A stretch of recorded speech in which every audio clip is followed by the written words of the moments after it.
G'day everyone, I'm the Red Scar, this is Red Scar Gaming. Today's my summary of my 6th draft of Dominaria United. Had to think about that for a second. Ultimately, I'm not terribly happy with how that deck went. I know a little bit of it was just a bit of bad luck through the draft, but I think I may have made some sort of errors in the draft anyway. But yeah, I'll go through all these cards as per usual and sort of discuss what I think about them. So Bone Splinters, I am still pretty happy with Bone Splinters in general. I just didn't get much of an opportunity to use it. It is a better card in the situation when you've got, for whatever reason, create 3 1/1 tokens or something like that. Because you sack one of them, destroy your opponent's big creature. So it is useful. I just didn't get the opportunity to use it, at least effectively. So yeah, maybe I shouldn't have used it, especially because I'm a little bit, just noting there, I am a little bit even on creatures, non-creatures bit, and they're all a bit low, I suppose. But yeah, it's there's a fair few big ones as well. Knight of Dusk Shadow is a good card. It's certainly not the game winner, but it does have that ability of your opponents can't gain life, and the menace is actually pretty damn effective in draft, I would argue. But yeah, it has its moments. Plus that spending the 2 extra mana, look, just for that extra 1 damage occasionally is fine. It's good. I think it's a good pick for this sort of situation. Yeah, but it's sort of not really thematically correct, if that's the word I want to use. Phyrexian Vivisector, I actually got a bit more use out of it than I thought I probably would. Though, the use I did get out of it was not as effective as I'd probably hoped in that sense. You only need a few times for that for its whenever a creature you control dies, scry 1 ability to trigger. It's good.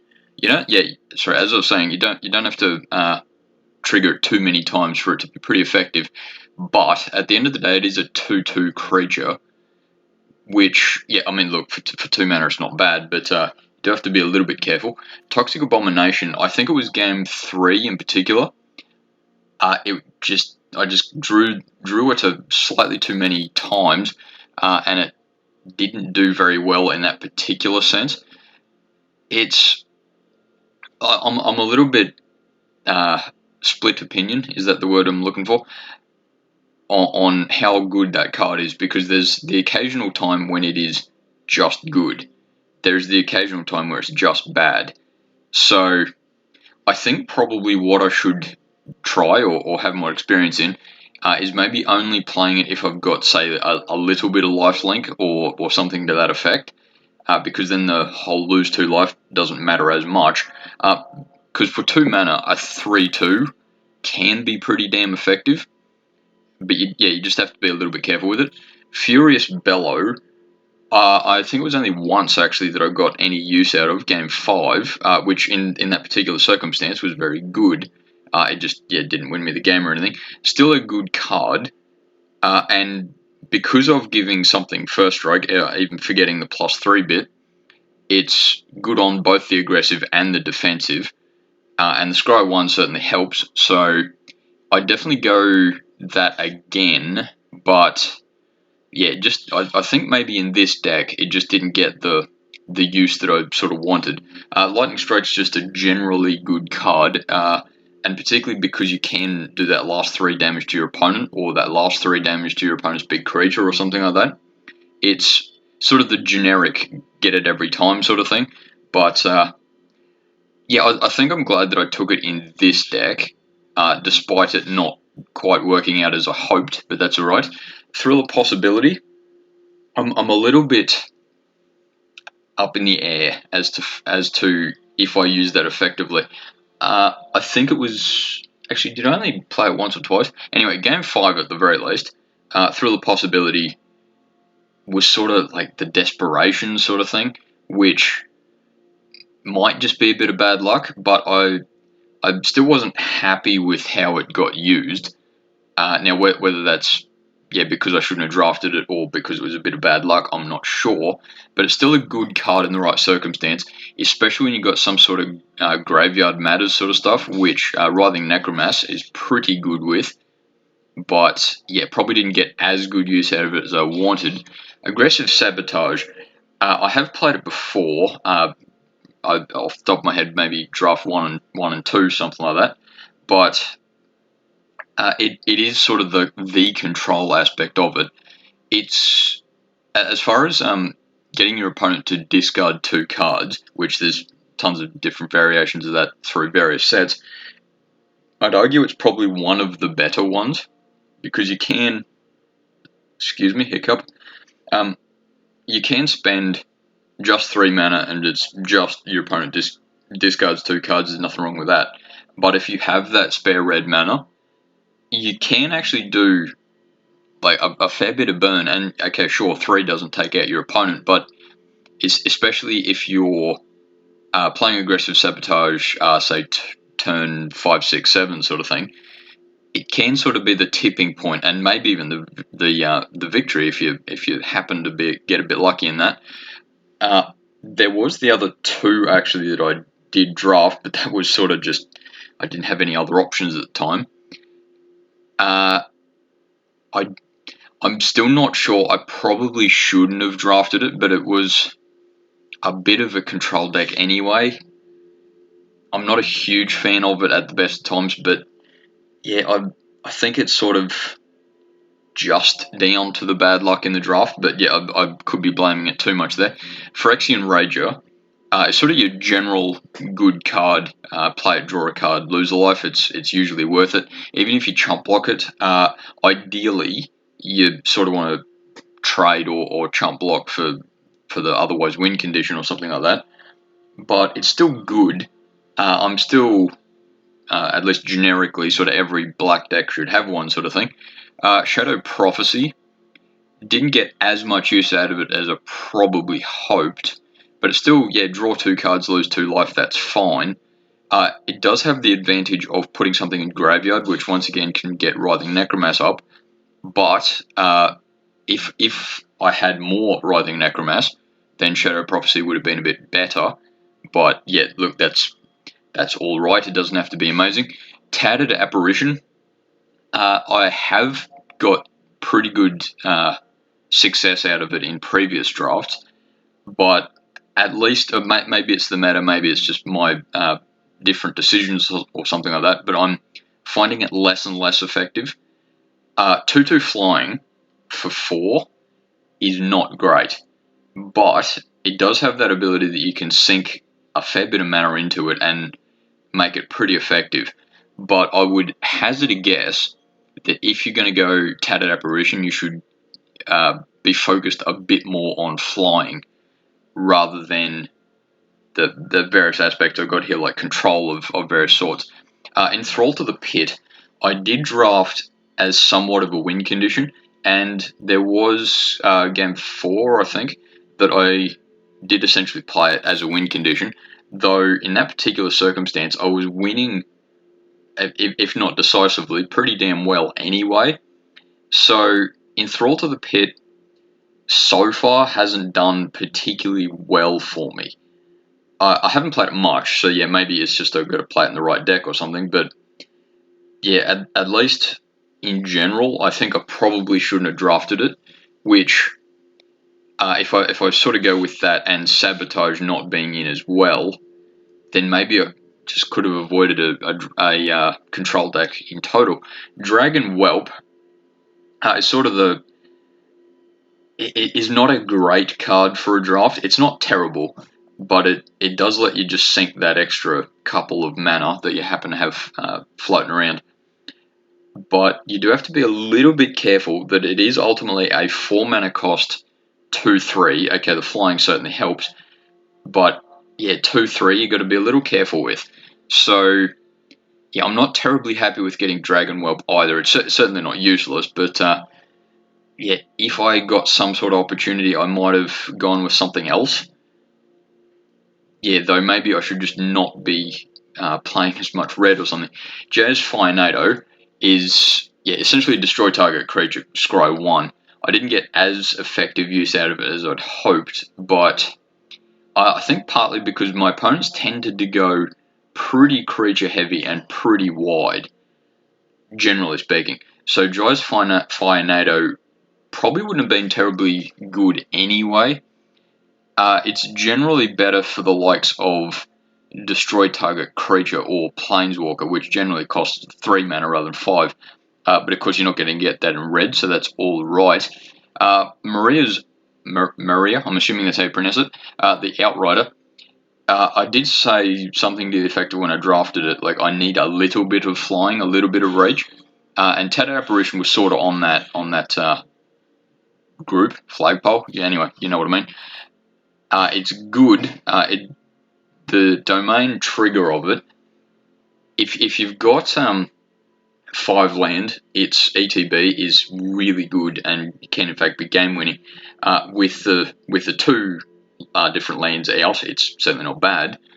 But yeah, no, I think I'm still happy with it because even just like 4/4 for getting the reach. Yes, it's 5 mana for a 4/4. That's not great, but it's a 4/4. It does something occasionally. Though my 2 big dumb creatures, Writhing Necromass. In this particular deck, I don't think I got as good use out of it as I have before. Mainly because, as I pointed out before, I'm a bit too heavy, perhaps, on non-creature spells. And Writhing Necromass does, look, even if it's sack outlets, it can be pretty dang good with AT being for very little mana. I think it was game 3, 4, something like that I did play it actually a few times with just for the 1 mana, and it's pretty damn effective. But you do have to be a little bit careful that if you spend 1 mana but you still have 5 floating and nothing else to do, then it's sort of doesn't matter what mana it costs. So you've got to be a little bit careful that you have some sort of way of making it cost effective and still being able to do stuff. Which, look, there's no real sort of one way to solve it, and like, it doesn't see play in vintage and standard and all that sort of thing. So it's certainly not the best card ever made, but it does have its moments. Molten Monstrosity. I wish I got a little bit more use out of it, and perhaps in hindsight, I should have gone another Molten Monstrosity instead of Writhing Necromass. Not so much because Death Touch is bad or anything like that, but I may have used Trample a little more effectively. It probably wouldn't have done terribly well in the reducing the cost, but even if you reduce cost by 3, it's certainly not bad. Because in that circumstance, you're casting a 5/5 trample for 5, which, yeah, sure, I'd like to cast it for 2, but I mean 5 is certainly not bad. As far as lands, yeah, I'm pretty happy with that. Geothermal Bog is a good card. Definitely the sort of thing I needed occasionally. And Crystal Grotto, I'm still a big fan of it. Even just the Scry 1. I didn't get as much opportunity to play, say, 2, 3, 4 of them, but I mean, that's alright, I won't complain too heavily about that.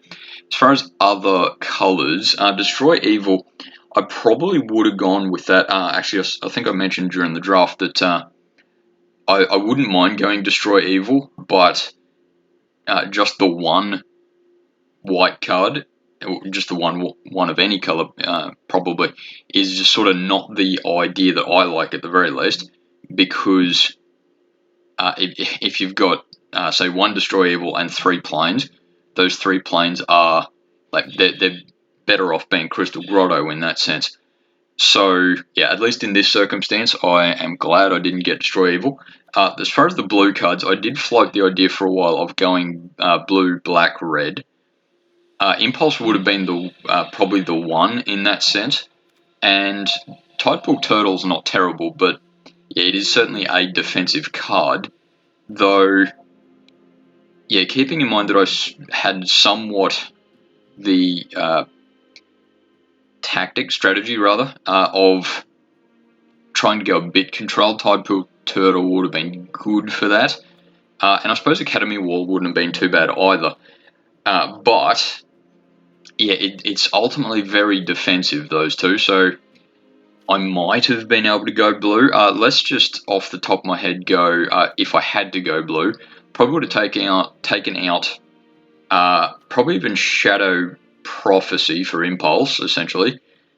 Maybe Bone Splinters for Academy Wall, say, and probably Toxic Abomination for Tidepool Turtle. Though actually that's probably a bit high curve. Probably Thrill Possibility maybe.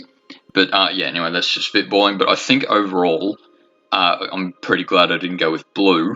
As far as the other black cards are concerned, Battle Rage Blessing certainly has its moments, but I don't think that I really needed to go with it.